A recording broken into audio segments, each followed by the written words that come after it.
wabarakatuh. Waalaikumsalam warahmatullahi wabarakatuh. Selamat pagi semuanya. Baik. Apa kabar kalian hari ini?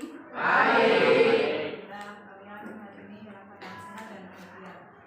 Sebelum pelajaran, kita hari ini akan membuat kesepakatan kelas ya. Dan nanti masing-masing anak silakan membuat satu kesepakatan kelas.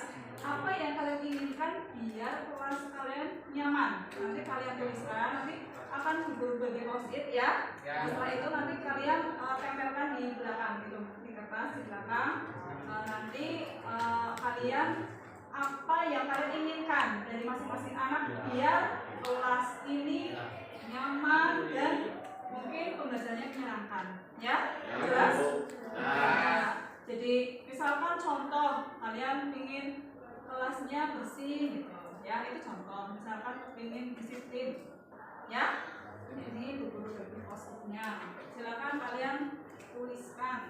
Jadi tidak boleh melihat temannya ya, karena keinginan kalian kan pasti berbeda-beda. Biar kalian merasa nyaman di kelasnya.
Assalamualaikum warahmatullahi wabarakatuh.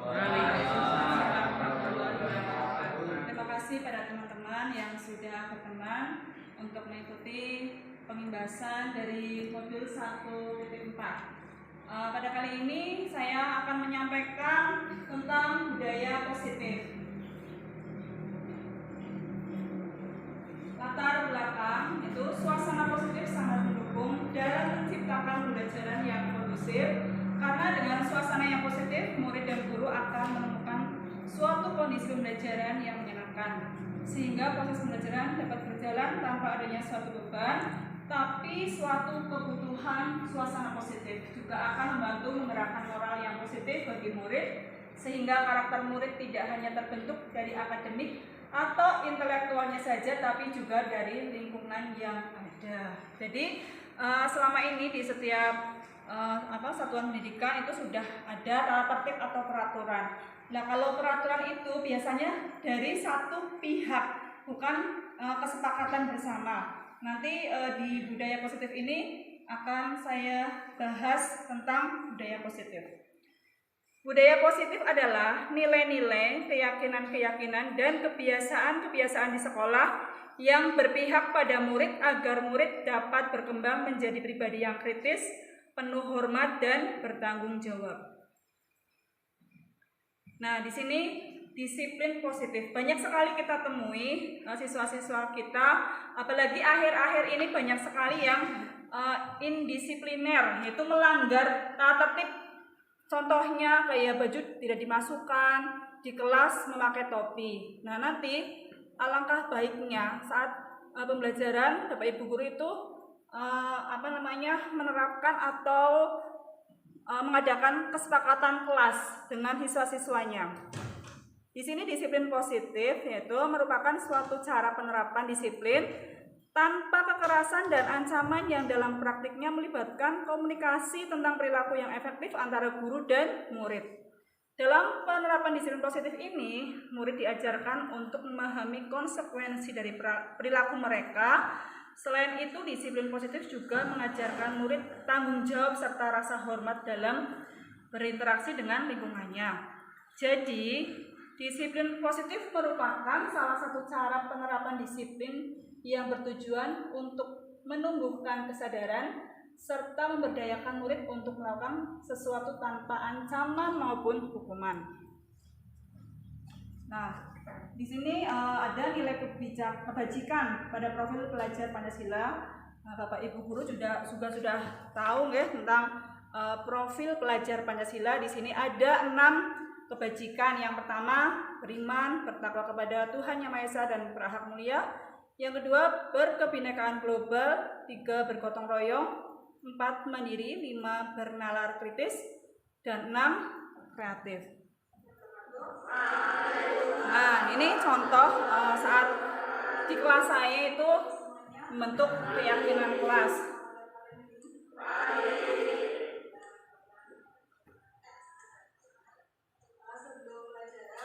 Jadi kita membuat keyakinan atau kesepakatan kelas, kita tawarkan ke anak-anak. Apa yang kalian inginkan biar kelas kita nanti nyaman, saat belajar nyaman. Nanti masing-masing anak menuliskan apa yang mereka inginkan. Tapi tidak semua kita penuhi. Harus yang positif. Misalkan anak saat belajar jangan rame atau baju dimasukkan, tidak boleh pakai jaket saat belajaran, tidak boleh pakai topi, contohnya seperti itu. Ini saya pakai post-it ya, saya lanjut aja.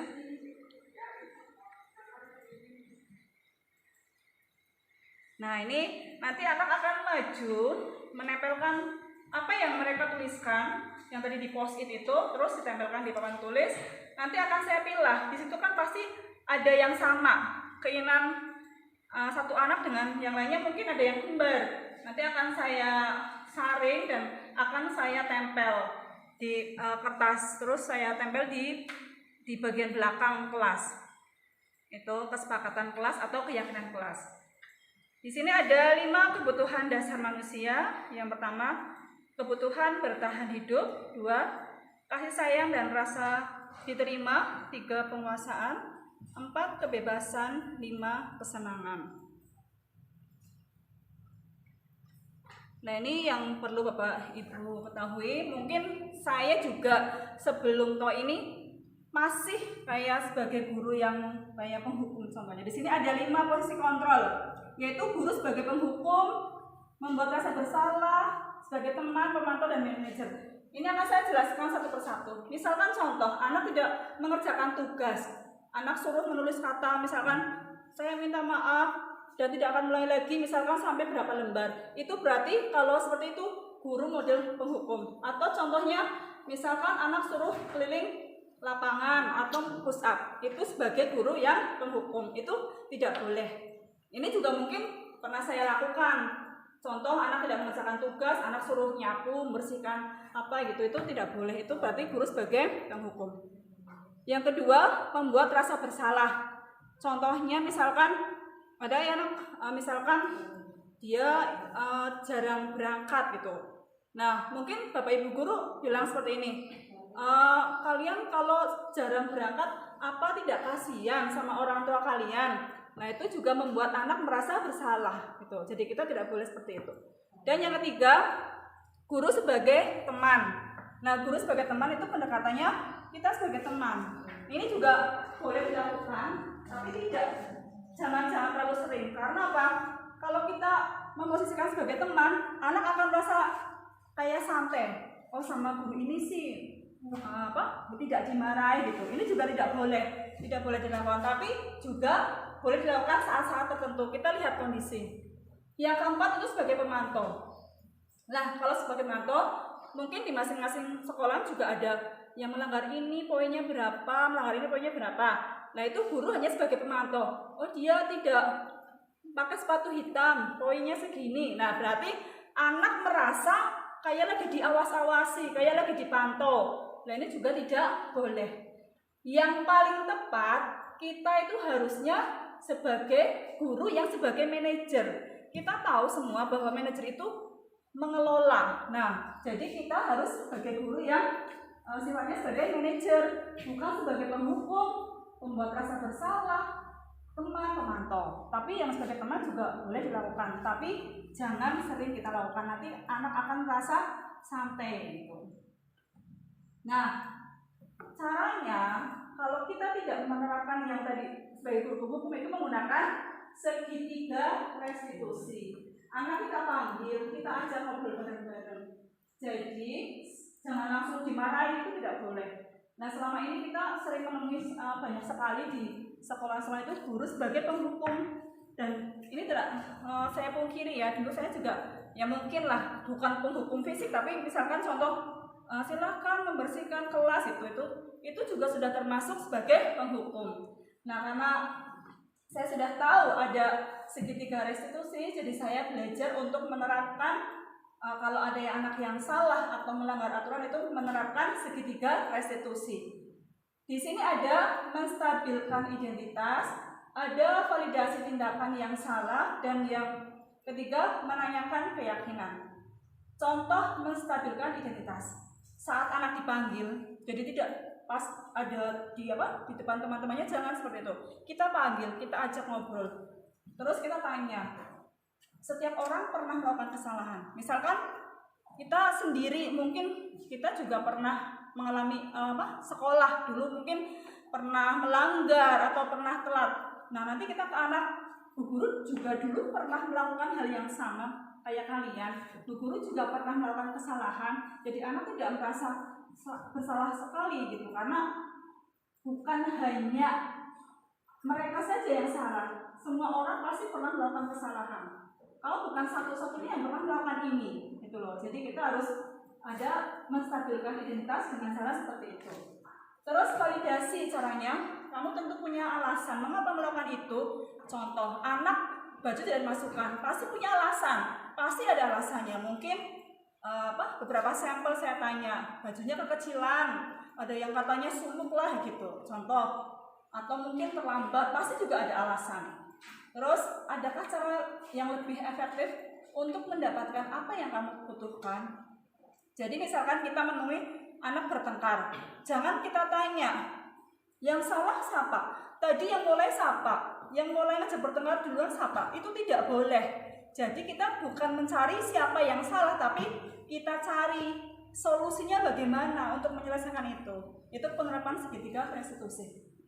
Terus menanyakan keyakinan kelas apa yang telah kita sepakati. Nah, jadi sebelum kita menerapkan segitiga restitusi ini, tadi kan ada keyakinan kelas yang sudah disepakati di kelas ya. Jadi misalkan saat pembelajaran baju dimasukkan. Jadi nanti pas saat kita memanggil anak, kita tanya, masih ingat nggak kalian apa kesepakatan yang sudah kita buat bersama? Keyakinan kelas kan bukan aturan dari sekolah atau Bapak Ibu guru, tapi apa yang kalian inginkan. Berarti kalau kalian melanggar, berarti kalian sudah melanggar keyakinan kelas yang sudah disepakati bersama.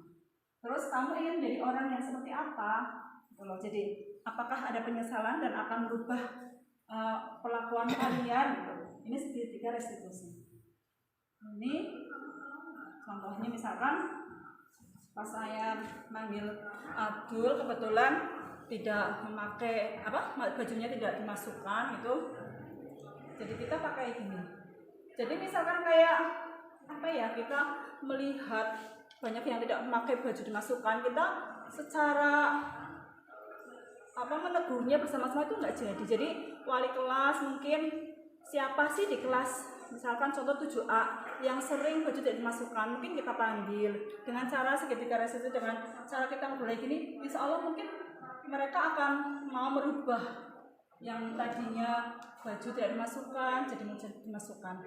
Alhamdulillah setiap pelajaran saya Abdul sekarang rajin, rapih, baju selalu dimasukkan. Ini alasannya karena tidak pakai sabuk, tidak punya sabuk.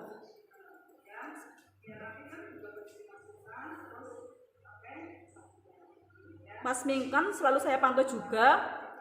Kemarin pas pembelajaran saya sudah dimasukkan walaupun tidak pakai sabuk, sudah dimasukkan bajunya. Wahyu, kamu tahu tidak? Ini contohnya Wahyu yang terlambat juga. Terlambat karena malamnya main HP. Ya, kenapa kok bisa terlambat? Siaran. Jam berapa tadi malam? Jam 11. Mengerjakan PR. belajar, tapi malah justru kamu main HP. Ya, kamu tahu nggak kalau hari ini kamu berangkat sekolah? Ya, berarti mungkin tidak kalau kamu seperti itu. Ya, sudah tidak belajar, bangunnya kesiangan, kamu berangkatnya terlambat. Berarti kamu salah atau tidak? Ya. Saya minta maaf, saya tidak akan melakukan lagi dan saya akan coba menunjukkan itu lagi awal agar tidak terlambat. Saya minta maaf. Ya, kalau dimaafkan ya, lain kali kamu tidurnya yang maksimal jam 9. Boleh kan HP, tapi ada waktunya. Ya, biar kamu nanti tetap tertib. Karena sekolah juga tidak terlambat. Dan nanti di sekolah juga tidak ngantuk. Kalau kamu tidurnya malam, nanti di sekolah pasti seperti itu ya. Oke. Nah, itu contoh tadi penerapan seketika resolusi. Mungkin nanti kita awali ya di kelas Bapak Ibu, mungkin yang wali kelas menemui anak-anak yang indisipliner, ya mungkin dipanggil, jangan langsung di hadapan teman-teman langsung dimarahi, dipanggil, kita bicara baik-baik dan menerapkan segitiga resolusi. Demikian tadi yang sedikit tentang budaya positif. Terima kasih atas perhatiannya. Assalamualaikum warahmatullahi wabarakatuh. Waalaikumsalam.